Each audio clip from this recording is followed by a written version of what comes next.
सो hi everyone, जो last topic जो हमारा था वो था एडिशन एलिमिनेशन रिएक्शन। ठीक है यार, हम लोग उसको बोलते हैं SN2। वो आप लोगों को अभी समझ में आया होगा कि हम लोगों ने 2 कैसे लगाया यहाँ पे है। तो क्योंकि हमारा रेट जो होता है वो किस पे डिपेंड करता है, रेट हमारा एरोमेटिक जो हमारा एराइल हैलाइड और न्यूक्लियोफाइल पे डिपेंड करता है। ठीक है, अब हमारा जो रेट होगा वो इस पे डिपेंड करेगा कितना, सिंस यहाँ पे 2 मॉलिक्यूल यूज है इसलिए यहाँ पे हम लोग क्या बोलते हैं 2 बाई मॉलिक्यूलर, मीन्स 2 मॉलिक्यूल। एक तो हमारा एराइल हैलाइड और जो हमारा न्यूक्लियोफाइल यहाँ पे अटैच हो जाएगा वो उस पे डिपेंड करेगा। अगर न्यूक्लियोफाइल स्ट्रांग होगा तो रिएक्शन फास्ट होगा, हमारा एराइल हैलाइड अगर रिएक्टिव होगा जरा तो वो रिएक्शन फास्ट होगा। ठीक है, तो सिंस इस रिएक्शन में आप लोगों ने देखा कि हमारा इसमें क्या होता है, इसमें अगर जैसे हम लोगों ने वो रिएक्शन दिखाया था कि हेलोजन है तो सबसे पहले क्या होता है, यहाँ पे न्यूक्लियोफाइल यहाँ पे अटैच हो जाता है, एडिशन होता है, इसलिए हम लोग क्या बोलते हैं इसको एडिशन। तो पहले स्टेप में क्या होता है, न्यूक्लियोफाइल यहाँ पे ऐड हो जाता है। तो जैसे मेरा न्यूक्लियोफाइल यहाँ पे ऐड हो गया, ठीक है, न्यूक्लियोफाइल ऐड हो गया यहाँ पे, इसलिए इसको बोलते हैं एडिशन। उसके बाद जो ये तो पहला स्टेप है। दूसरे स्टेप में क्या होता है, दूसरे स्टेप में हमारा न्यूक्लियोफाइल हैलाइड रिमूव हो जाता है, तो उसको हम लोग क्या बोलते हैं, तो पहला स्टेप क्या होता है एडिशन, दूसरा स्टेप होता है हमारा एलिमिनेशन। ये दूसरा स्टेप है, तब यहाँ पे क्या होता है हमारा X माइनस हमारा एलिमिनेट हो जाता है। या हम लोग जो न्यूक्लियोफाइल होता है वो एलिमिनेट हो जाता है, पहले न्यूक्लियोफाइल ऐड होता है फिर न्यूक्लियोफाइल एलिमिनेट हो जाता है। ठीक है, इसलिए इसको बोलते हैं एडिशन एलिमिनेशन रिएक्शन। ठीक है, यहाँ तक क्लियर। तो आज हम लोग देखेंगे क्या क्या फैक्टर्स डिपेंड करेंगे जो रिएक्टिविटी ऑफ हमारा क्या होगा, जो रिएक्शन का कितना, कौन सा रिएक्शन कितना फास्ट होगा वो किस पे डिपेंड करेगा। ठीक है, तो फैक्टर्स इफेक्टिंग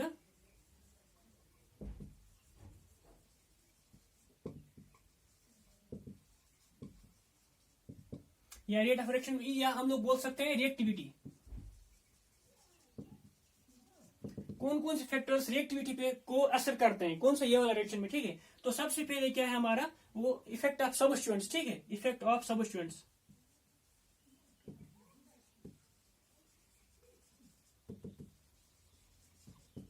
जैसे हम लोगों ने ऑलरेडी डिस्कस किया इफेक्ट ऑफ सबस्टिट्यूएंट। अगर हमारे पास क्या होंगे, इलेक्ट्रॉन विड्रॉइंग ग्रुप्स होंगे, क्या होंगे, इलेक्ट्रॉन विड्रॉइंग ग्रुप्स होंगे, तो वो क्या करेगा, इस रिएक्शन को क्या करेंगे, वो रेट ऑफ रिएक्शन को क्या करेंगे, इनहेंस करेंगे, वो रेट ऑफ रिएक्शन को इंक्रीज करेंगे। ठीक है, और अगर हमारे पास क्या होगा, इलेक्ट्रॉन डोनेटिंग ग्रुप होगा प्रेजेंट किस पे, जो हमारा जैसे मेरे पास ये एराइल हैलाइड है, एराइल हैलाइड X है। ठीक है, तो अगर मेरे पास यहाँ पे क्या होगा Z अगर मेरे पास क्या होगा, इलेक्ट्रॉन विड्रॉइंग अगर होगा Z, तो क्या करेगा, रेट ऑफ रिएक्शन उसमें इंक्रीज हो जाएगा, उसमें रिएक्शन क्या होगा, फास्ट होगा यहाँ पे। इसका मतलब ये जल्दी रिप्लेस हो जाएगा, इसमें कम टाइम लगेगा, इसका रिएक्शन क्या होगा, प्रोफाइल, इसका एक्टिवेशन एनर्जी बहुत कम होगा। ठीक है, अगर मेरे पास अब क्या होगा, Z क्या होगा, इलेक्ट्रॉन डोनेटिंग ग्रुप होगा, तब हम मेरा क्या होगा, rate of reaction will decrease है, तो तब मेरा रेट ऑफ रिएक्शन डिक्रीज करेगा। ठीक है, ये तो एक फैक्टर हो गया। उसके बाद इसी में क्या होगा, जितना मेरा इलेक्ट्रॉन विड्रॉइंग ग्रुप ज्यादा होंगे उतना मेरा रेट ऑफ रिएक्शन क्या होगा, ज्यादा होगा। ठीक है, तो किस पे डिपेंड करेगा, नंबर ऑफ, किस पे, एक तो इफेक्ट ऑफ सबस्टिट्यूएंट में हम लोग पढ़ रहे हैं, एक तो अगर हमारे पास क्या होगा, इलेक्ट्रॉन विड्रॉइंग ग्रुप होगा तब भी रेट ऑफ रिएक्शन इंक्रीज करेगा।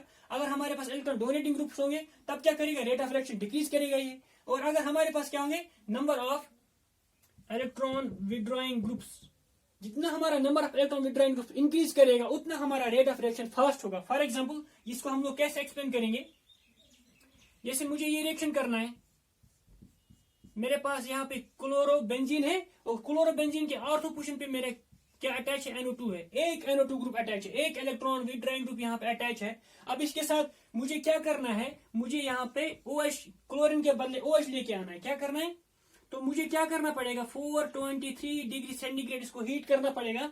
तब मुझे क्या लेना है, 15% NaOH। इसका मतलब मैंने बहुत स्ट्रॉन्ग बेस यूज किया यहाँ पे, तब ये रिएक्शन होगा। तब कौन सा रिएक्शन होगा, तब मेरा यहाँ पे NO2 और यहाँ पे मेरा क्लोरीन के बदले OH आ जाएगा। अभी मेरे पास कौन सा ग्रुप अटैच है, ओह, एक इलेक्ट्रॉन विड्रॉइंग ग्रुप अटैच है। उसके बाद अगर मेरे पास अभी क्या है, एक इलेक्ट्रॉन विड्रॉइंग ग्रुप के बदले अभी आ गया, अब इस यहाँ पे कितने इलेक्ट्रॉन विड्रॉइंग ग्रुप्स है, 2 इलेक्ट्रॉन विड्रॉइंग ग्रुप्स है। अब मुझे सेम रिएक्शन करना है, तब मुझे क्या करना पड़ेगा, अब इस पर मुझे ज्यादा टेम्परेचर इंक्रीज नहीं करना, अब मुझे बस सिंपली 400 डिग्री सेंटीग्रेड पे इसको हीट करना पड़ेगा। और इस टाइम मैंने क्या लिया था, स्ट्रॉन्ग बेस लिया था, NaOH, अब मैं बाइकार्बोनेट भी ले सकता हूँ, Na2CO3 भी यूज कर सकता हूँ, ठीक है, तब भी मेरा ये रिएक्शन हो जाएगा। तब यहाँ पे क्लोरीन के बदले OH आ जाएगा और NO2 यहीं पे रहेगा और यहाँ पे NO2 रहेगा। तो जितना भी हमारा NO2 ग्रुप इंक्रीज हो रहा है, यहाँ पे हमारा जो रेट ऑफ रिएक्शन इंक्रीज हो रहा है, हम लोगों को क्या कंडीशन, पहले स्ट्रॉन्ग कंडीशन अप्लाई करनी पड़ रही थी, अब हम लोगों को वीक कंडीशन अप्लाई करना पड़ रहा है। तो यहाँ पर भी हम लोगों को कितना टेम्परेचर इंक्रीज करना था, 400। अब फर्दर अगर मैं 2 नाइट्रो को बदले अब 3 नाइट्रो ग्रुप लेके आऊंगा, क्लोरीन है मेरे पास, यहाँ पे एक नाइट्रो ग्रुप है, यहाँ पे दूसरा नाइट्रो ग्रुप है और यहाँ पे तीसरा नाइट्रो ग्रुप है, NO2 तीसरा नाइट्रो ग्रुप है। अब मुझे यही रिएक्शन करना है यहाँ पे, अब मुझे इसको हीट नहीं करना, अब मुझे सिंपल वार्म करना है। इसको क्या करना पड़ेगा, वार्म मीन यहाँ पे मुझे 400 डिग्री सेंटीग्रेड, यहाँ पे 423 डिग्री सेंटीग्रेड, यहाँ पे मुझे सिंपली वार्म करना पड़ेगा इसको। और वार्म करने के बाद सिंपली मैं वाटर के साथ इसका रिएक्शन कर सकता हूँ, ठीक है। तब भी मेरा यहाँ पे OH आ जाएगा, यहाँ पे NO2 आ जाएगा, यहाँ पे NO2 ऑलरेडी मेरा प्रेजेंट है, यहाँ पे NO2 ऑलरेडी प्रेजेंट है। तो यहाँ पे आप लोग ने देखा कि रिएक्टिविटी जो हमारा किस पे डिपेंड करेगा, जितना भी हमारा इलेक्ट्रॉन विड्रॉइंग ग्रुप इंक्रीज होगा, जितना हमारा इलेक्ट्रॉन विड्रॉइंग ग्रुप इंक्रीज होंगे उससे क्या होगा, हमारा रिएक्टिविटी इंक्रीज हो जाएगा, ठीक है। यहाँ तक क्लियर है। तो यहाँ तक हम लोग ने पढ़ा कि इफेक्ट ऑफ सब्स्टिट्यूएंट्स, जो हमारा ऑलरेडी सब्स्टिट्यूएंट प्रेजेंट होंगे, अगर वो इलेक्ट्रॉन विड्रॉइंग ग्रुप्स होंगे तब हमारा जो रिएक्ट न्यूक्लियोफिलिक सब्स्टिट्यूशन क्या होगा, वो फास्ट होगा, ठीक है। और अगर हमारे पास इलेक्ट्रॉन डोनेटिंग ग्रुप्स होंगे तब हमारा रेट ऑफ रिएक्शन क्या होगा, वो स्लो होगा, ठीक है। और अगर हमारे पास इलेक्ट्रॉन विड्रॉइंग ग्रुप, किसी पे एक इलेक्ट्रॉन विड्रॉइंग ग्रुप है, किसी पे 2 इलेक्ट्रॉन विड्रॉइंग ग्रुप है, किसी पे 3 इलेक्ट्रॉन विड्रॉइंग ग्रुप है, जितना भी हमारा number of electron withdrawing group ज्यादा होंगे, इंक्रीज होंगे, उतना हमारा रेट ऑफ रिएक्शन क्या होगा, फास्ट होगा। तो जब रिएक्शन फास्ट होगा तब हम लोग उनमें क्या होगा, स्ट्रॉन्ग कंडीशन नहीं, पूरा वीक कंडीशन हम लोग यूज कर सकते हैं पर्टिकुलर रिएक्शन होने के लिए। यहाँ पे हम लोग ने NaOH स्ट्रॉन्ग बेस यूज किया था, यहाँ पे हम लोग ने वीक बेस यूज किया था और यहाँ पे हम लोग ने सिंपली वाटर यूज किया था। तो यहाँ से आप लोग ने देखा कैसा रिएक्टिविटी वेरी करता है with the increasing number of substituents electron withdrawing groups, ठीक है। यहाँ तक क्लियर। तो ये कैसे चेंज हो जाता है, इसका हम लोग एक्चुअली हम लोग यहाँ पे एनर्जी प्रोफाइल डायग्राम भी बना सकते हैं अलग अलग का। तो कैसे चेंज होगा, अगर इस मॉलिक्यूल का हम लोग देखेंगे, इस मॉलिक्यूल का एनर्जी प्रोफाइल डायग्राम बहुत ज्यादा होगा, तो ऐसे करके बनेगा वो, ठीक है। और ये तो पहले वाला होगा, अगर जिसमें 2 सब्स्टिट्यूएंट है उसमें क्या होगा, ये थोड़ा ज्यादा बड़ा होगा, ऐसे करके ये थोड़ा बढ़ेगा, यहाँ से कम था यहाँ बढ़ेगा। उसके बाद तीसरा जो होगा उसमें क्या होगा, और ज्यादा कम होगा। तो यहाँ पे क्या NO2 ग्रुप अटैच होने से क्या हो रहा है, यहाँ पे एनर्जी इंक्रीज हो रहा है। जब एनर्जी इंक्रीज हो रहा है तो इजीली हम लोग इसको कन्वर्ट कर सकते हैं। ये इजीली यहाँ से कन्वर्ट हो जा रहा है, यहाँ पे इजीली कन्वर्ट हो जा रहा है, यहाँ पे मुश्किल से कन्वर्ट हो रहा है, किसमें, हमारा प्रोजेक्ट में, ठीक है। तो उसको आप लोगों को उतना ज्यादा ध्यान नहीं रखना है, आप लोग बस इस पे ध्यान रखो। वो एनर्जी प्रोफाइल डायग्राम आप लोगों के सिलेबस में है नहीं ज्यादा, तो आप लोग कंपेयर भी कर सकते हो खुद से कि क्या हो सकता है। जितना हमारे पास इलेक्ट्रॉन विड्रॉइंग ग्रुप होंगे तो एक्चुअली क्या होता है, उनका जो एक्टिवेशन एनर्जी उनका डिक्रीज हो जाता है। जितना भी हम लोग नंबर ऑफ NO2 ग्रुप्स यहाँ पे इंक्रीज करेंगे, उनका एक्टिवेशन एनर्जी डिक्रीज हो रहा है। जितना भी हम लोग नंबर ऑफ ग्रुप्स इंक्रीज होंगे तो एक्टिवेशन एनर्जी डिक्रीज होगा। अगर यहाँ पे इस रिएक्शन के लिए मुझे एक्टिवेशन एनर्जी कितना चाहिए था, अगर मुझे 500 किलो जूल चाहिए था एनर्जी, तो इसके लिए मुझे कितना चाहिए, मुझे 400 ही चाहिए। इसके लिए मुझे कितना चाहिए, मुझे 200 ही चाहिए। तो जितना भी हमारा number of electron withdrawing group increase होगा तो एक्टिवेशन एनर्जी उनका कम हो जाएगा, ठीक है। यहाँ तक क्लियर। तो यहाँ तक हम लोग ने देखा था कि कैसे हमारा कौन सा ग्रुप प्रेजेंट होगा तब हमारा rate of nucleophilic substitution increase होगा, ठीक है। तो इसी तरह हम लोग देख सकते हैं, तो इफेक्ट ऑफ सब्स्टिट्यूशन से हम लोग पढ़ रहे हैं। तो इसमें दूसरा जो है वो है पोजीशन ऑफ सब्स्टिट्यूएंट्स। अब जो हमारा इलेक्ट्रॉन विड्रॉइंग, तो हम लोग का नॉर्मली अगर रिएक्शन करना है तो कौन सा ग्रुप चाहिए, इलेक्ट्रॉन विड्रॉइंग ग्रुप चाहिए।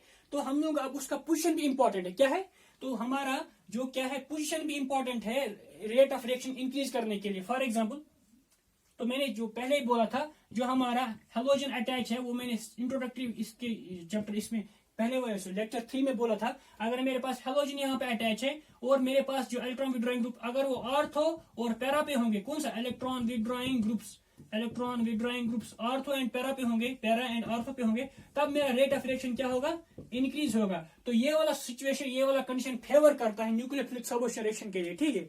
उसका रीजन क्या है, तो मैं यहाँ पे लिख सकता हूँ पोजीशन ऑफ सब्स्टिट्यूएंट। तो पोजीशन ऑफ सब्स्टिट्यूएंट क्या होना चाहिए, जो हमारा इलेक्ट्रॉन विड्रॉइंग ग्रुप होना चाहिए वो विथ रेस्पेक्ट टू जो हमारा हेलोजन है, विथ रेस्पेक्ट टू हैलोजन जो हमारा इलेक्ट्रॉन विड्रॉइंग ग्रुप्स होने चाहिए वो उनका क्या पोजीशन होना चाहिए, दे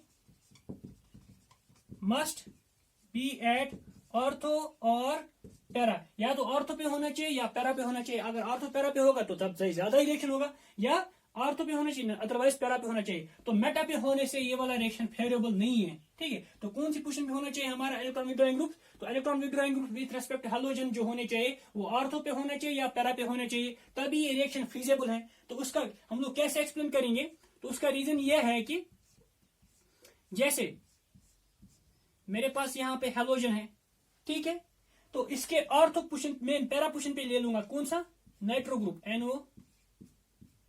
ये मैंने तो अकॉर्डिंग टू दिस जो हमारा स्टेटमेंट है, तो पोजीशन क्या होना चाहिए सब्स्टिट्यूएंट का, विथ रेस्पेक्ट टू हैलोजन जो हमारा ऑलरेडी अटैच है हैलाइड, उसके रेस्पेक्ट में हमारा इलेक्ट्रॉन विड्रॉइंग ग्रुप कौन सी पोजीशन पे होना चाहिए, ऑर्थो और पैरा, ऑर्थो और पैरा। तो हम लोग ने पैरा वाला पहले दिखाएंगे क्या होगा।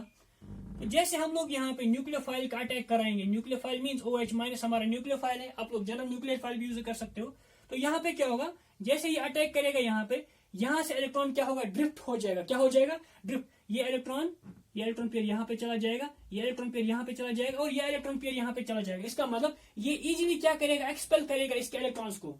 जैसे न्यूक्लियोफाइल कहाँ पे अटैक करेगा, और तो हैलोजन पे, तो जब ये हमारा NO2 ग्रुप कौन सी प्रेजेंट पोजीशन पे होगा, पैरा पोजीशन पे होगा, तब ये क्या करेगा, इलेक्ट्रॉन को इजीली ड्रिफ्ट करेगा और रिमूव करेगा टुवर्ड्स नाइट्रो ग्रुप, क्योंकि नाइट्रो ग्रुप हमारा इलेक्ट्रॉन विड्रॉइंग ग्रुप है। तो ये फेवरेबल कंडीशन है, तो तब हमारा प्रोडक्ट बनेगा। और अगर हम लोग अभी ऑर्थो पे देखेंगे, ऑर्थो पे भी ऐसे ही होगा,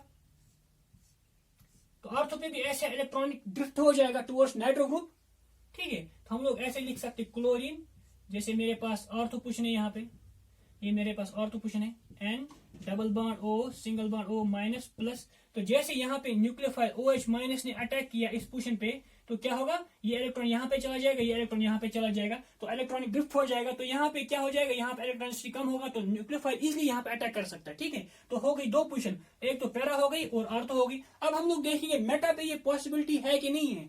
तो मेटा पे हम लोग देखेंगे, अगर ये हमारा क्या है, हैलोजन ग्रुप है, ठीक है। तो ये दो फेवरेबल तो हो गई है। तो अब तीसरा वाला हम लोग को देखना है मेटा पोजीशन। अब हम लोग नाइट्रो ग्रुप कौन सी पोजीशन पे लेके आएंगे, मेटा पोजीशन पे, ठीक है। यहाँ पे पॉजिटिव है। अब जैसे OH माइनस न्यूक्लियोफाइल जब अटैक करेगा इस कार्बन पे, तो ये वाला शिफ्ट यहाँ पे हो जाएगा। तो ये वाला कार्बन कहाँ शिफ्ट हो जाएगा, ये वाला बॉन्ड जो हमारा है, ये वाला बॉन्ड यहाँ पे शिफ्ट हो जाएगा, ठीक है। और ये वाला यहाँ पे, तो इसका मतलब जब इलेक्ट्रॉन पेयर यहाँ पे आ जाएगा नेगेटिव चार्ज, तो इसके बाद यहाँ शिफ्ट हो जाएगा और यहाँ शिफ्ट हो जाएगा नेगेटिव चार्ज। तो इसका मतलब यहाँ पे इलेक्ट्रॉन यहाँ से रेजोनेट नहीं हो रहा है। तो इलेक्ट्रॉन जब हमारा मेटा पोजीशन पे नाइट्रो ग्रुप हो रहा है, तब हमारा इलेक्ट्रॉन नाइट्रो ग्रुप के साथ रेजोनेट नहीं हो रहा है। जब हमारा रेजोनेट नहीं हो रहा है, तो उसकी मदद से क्या होगा, तो ये इलेक्ट्रॉन को यहाँ ड्रिफ्ट नहीं कर पाएगा। यहाँ से इलेक्ट्रॉन को इजिली ड्रिफ्ट कर रहा है, इलेक्ट्रॉन को टुवर्ड्स नाइट्रो ग्रुप, यहाँ से भी टुवर्ड्स नाइट्रो ग्रुप को इलेक्ट्रॉन ड्रिफ्ट कर रहा है। तो लेकिन यहाँ से हमारा इलेक्ट्रॉनिक ड्रिफ्ट नहीं हो पा रहा है, क्योंकि वो उस ऐसी पोजीशन पे है, तब हमारा पॉसिबिलिटी नहीं यहाँ से इलेक्ट्रॉन ड्रिफ्ट होने का। इसलिए हम लोग यहाँ बोलते हैं, स्टेटमेंट बोलते हैं कि जो हमारा इलेक्ट्रॉन विड्रॉइंग ग्रुप होना चाहिए विथ रेस्पेक्ट टू हैलोजन, वो कौन सी पोजीशन पे होना चाहिए, वो आइदर पैरा पे होना चाहिए और ऑर्थो पे होना चाहिए। यहाँ तक क्लियर हो गया। तो हो गए इफेक्ट ऑफ सब्स्टिट्यूएंट्स। कौन कौन सा सब्स्टिट्यूएंट्स, अगर हमारे पास इलेक्ट्रॉन विड्रॉइंग ग्रुप्स होंगे तब हमारा रिएक्टिविटी इंक्रीज करेगा, ठीक है, तब ये रिएक्शन क्या होगा, फास्ट होगा। या अगर हमारे पास number of electron withdrawing group ज्यादा होंगे तब भी क्या होगा, रेट ऑफ रिएक्शन फास्ट होगा। अगर हमारे पास इलेक्ट्रॉन डोनेटिंग ग्रुप होंगे तब हमारा रेट ऑफ रिएक्शन स्लो होगा।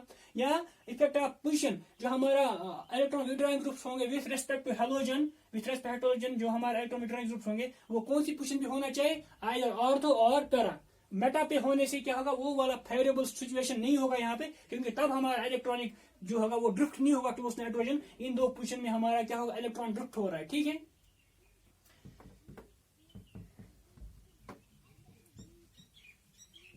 और हमारा न्यूक्लियोफाइल क्या होना चाहिए, स्ट्रांग होना चाहिए। ये भी एक सिचुएशन है, जितना हमारा न्यूक्लियोफाइल स्ट्रांग होगा उतना हमारा रिएक्शन फास्ट होगा, क्योंकि ये रेट ऑफ रिएक्शन किस पे डिपेंड करता है, न्यूक्लियोफाइल पे भी, ठीक है। यहां तक क्लियर है। तो जो इसका तीसरा है वो है रेट ऑफ रिएक्शन और reactivity of the reaction. Nucleophilic substitution किस पे डिपेंड करता है, वो करता है reactivity of strength of nucleophile.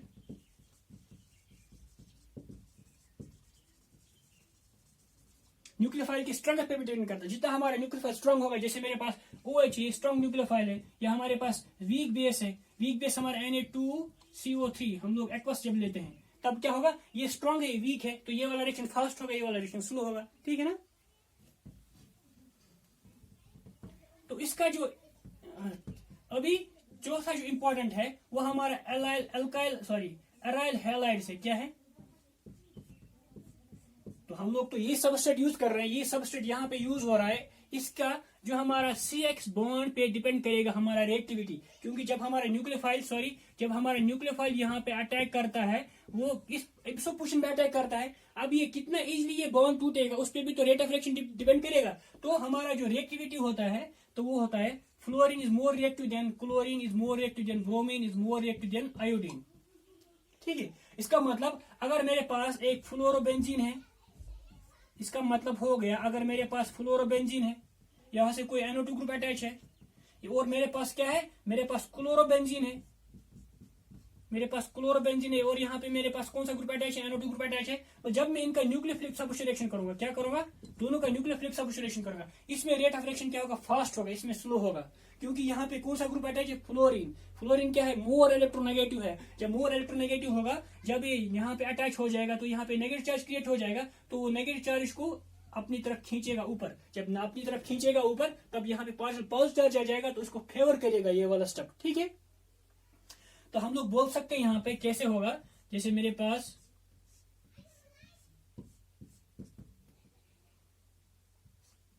मुझे न्यूक्लियोफिलिक सब्स्टिट्यूशन करना है, एक तो फ्लोरीन पे, फ्लोरोकार्बन पे जो मैंने यहाँ पे लिया है, तो मैं अब यहाँ पे इलेक्ट्रॉन पेयर नेगेटिव चार्ज आ रहा है, तो यहाँ पे कौन सा ग्रुप अटैच हो गया, कोई न्यूक्लियोफाइल अटैच हो गया OH, या हम लोग OCH3 भी यूज कर सकते हैं, Na+OCH3 सोडियम मिथॉक्साइड, इथेनॉल को हम लोग जब बेस डालते हैं तो मिथॉक्साइड बनता है, तो हम लोग OCH3 बना सकते हैं, यहाँ पे OCH3, ये भी एक न्यूक्लियोफाइल है। तो अब यहाँ पे क्या होगा, नेगेटिव चार्ज होगा, सिंस नेगेटिव चार्ज जब होगा तो हमारा फ्लोरीन क्या है, मोस्ट इलेक्ट्रोनेगेटिव एटम है, तो जब मोस्ट इलेक्ट्रोनेगेटिव एटम है वो अपनी तरफ खींचेगा इस इलेक्ट्रॉन ड्रिफ्ट को, जब अपनी तरफ खींचेगा इसका मतलब ये इसको थोड़ा स्टेबलाइज कर सकता है, जब स्टेबलाइज करेगा तब हमारा फास्ट रिएक्शन होगा। और इसी को अगर हम लोग कंपेयर करेंगे क्लोरीन के साथ, तो क्लोरीन में भी हमारा जब सेम रिएक्शन हो रहा है, तो यहाँ पे इलेक्ट्रॉन पेयर नेगेटिव चार्ज आ रहा है, तो क्लोरीन के कंपैरिजन में हमारा फ्लोरीन ज्यादा इलेक्ट्रोनेगेटिव है, ये उतना इलेक्ट्रोनेगेटिव नहीं है एज कम्पेयर टू फ्लोरीन, तो ये ड्रिफ्ट करेगा इलेक्ट्रॉन, लेकिन उतना स्ट्रांगली इलेक्ट्रॉन को ड्रिफ्ट नहीं करेगा अपनी तरफ, जब ड्रिफ्ट नहीं करेगा तो उतना स्टेबल नहीं होगा, जब स्टेबल नहीं होगा तो हमारा मेजर प्रोडक्ट ये वाला बनेगा, इसका रिएक्शन स्लो होगा, इसका रिएक्शन फास्ट होगा, ये वाला फास्ट होगा ये स्टेप, ये वाला स्लो होगा, ये रिएक्शन फास्ट होगा, इसमें कम टाइम लगेगा रेट होने में, इसमें बहुत ज्यादा टाइम, अगर फॉर एग्जांपल इसमें 5 मिनट लग रहे हैं, इसमें 30 मिनट लग सकते हैं रेट ऑफ रिएक्शन होने के लिए, ठीक है। तो वो डिपेंड करेगा हमारा सबस्ट्रेट पे, हमारा कौन सा हैलोजन ग्रुप प्रेजेंट है उस पर भी हमारा रेट ऑफ रिएक्शन डिपेंड करेगा, ठीक है। तो ये तो हो गया आज हमारा कैसे हम लोगों ने एडिशनल एलिमिनेशन रिएक्शन दिखाया और क्या क्या फैक्टर्स इफेक्ट करते हैं रेट ऑफ रिएक्शन को, ठीक है। तो आज के लिए इतना ही, उसके बाद हम लोग कुछ प्रॉब्लम इसमें से करेंगे, कुछ रिएक्शन दिखाएंगे, नियम रिएक्शन, ओके।